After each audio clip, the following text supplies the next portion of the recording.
वित्त मंत्री निर्मला सीतारमण ने लगातार अपना नवा बजट पेश करके एक नया रिकॉर्ड दर्ज किया। इससे पहले केंद्रीय मंत्रिमंडल ने वित्त वर्ष 2026-27 के आम बजट को मंजूरी दी। इस बजट में चुनावी राज्यों के लिए भी बड़े ऐलान रहे। इस बीच विकसित भारत 2047 की दिशा में एक बहुत बड़ा रोड मैप तैयार किया गया। इस बजट में एक तरफ चुनावी राज्यों के लिए बड़े प्रोजेक्ट्स की झड़ी लगा दी गई, तो दूसरी तरफ चीन जैसे देशों पर भारत की निर्भरता खत्म करने के लिए रेयर अर्थ कॉरिडोर का मास्टर प्लान पेश किया गया है। वाराणसी से सिलीगुड़ी तक नई रेल कनेक्टिविटी से लेकर हर जनपद में महिला हॉस्टल तक इस बजट के पिटारे में आपके लिए क्या क्या निकला है, चलिए विस्तार से समझते हैं। इस साल पश्चिम बंगाल, असम, तमिलनाडु, पुडुचेरी और केरल जैसे राज्यों में विधानसभा चुनाव होने हैं। राजनीति की विसात पर बजट एक बड़ा मोहरा होता है। वित्त मंत्री ने इसे बखूबी इस्तेमाल किया है। बजट में उड़ीसा, तमिलनाडु और आंध्र प्रदेश में डेडिकेटेड मिनरल पार्क बनाने का ऐलान किया गया है। इसके साथ ही उन्होंने वाराणसी से सिलीगुड़ी तक रेल कॉरिडोर बनाने का प्रस्ताव रखा। केरल और तमिलनाडु में रेयर अर्थ कॉरिडोर बनाने का भी उन्होंने बजट में प्रस्ताव रखा है। रेयर अर्थ के लिए चीन पर भारत की निर्भरता कम करने के लिए एक बड़ा कदम उठाते हुए निर्मला सीतारमण ने घोषणा की है कि 4 राज्यों में यानी कि तमिलनाडु, केरल, उड़ीसा और आंध्र प्रदेश में मिनरल्स के लिए डेडिकेटेड कॉरिडोर बनाए जाएंगे। उन्होंने कहा है कि रेयर अर्थ परमानेंट मैग्नेट की स्कीम नवंबर 2025 में शुरू की गई थी।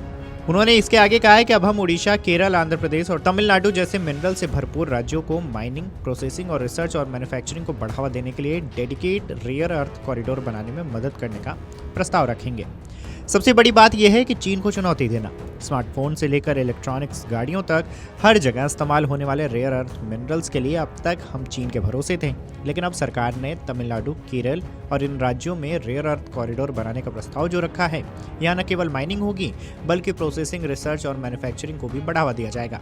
नवंबर 2025 में शुरू हुई rare earth permanent magnet scheme को अब इस कॉरिडोर के जरिए पंख मिलने वाले हैं। बजट के मुताबिक पुणे मुंबई, पुणे हैदराबाद, हैदराबाद बेंगलुरु, बेंगलुरु चेन्नई, हैदराबाद चेन्नई, दिल्ली वाराणसी, वाराणसी सिलीगुड़ी, इन रूट्स को ग्रोथ कनेक्टर के तौर पर डेवलप किया जाएगा और यहाँ रेल कॉरिडोर बनाने का प्रस्ताव रखा है। ये कॉरिडोर मिलकर पश्चिम, दक्षिण, उत्तरी और पूर्वी इलाकों को जोड़ेंगे।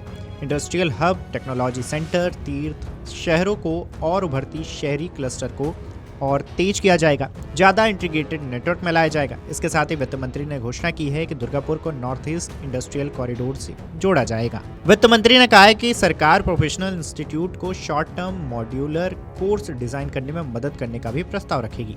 उन्होंने कहा है कि निजी सहयोग से 5 मेडिकल हब बनाए जाएंगे।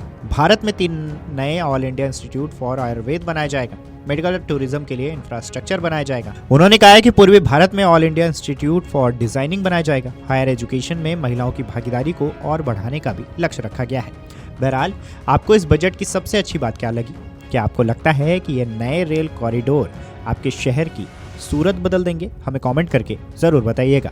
Video desk अमरउजाला.com।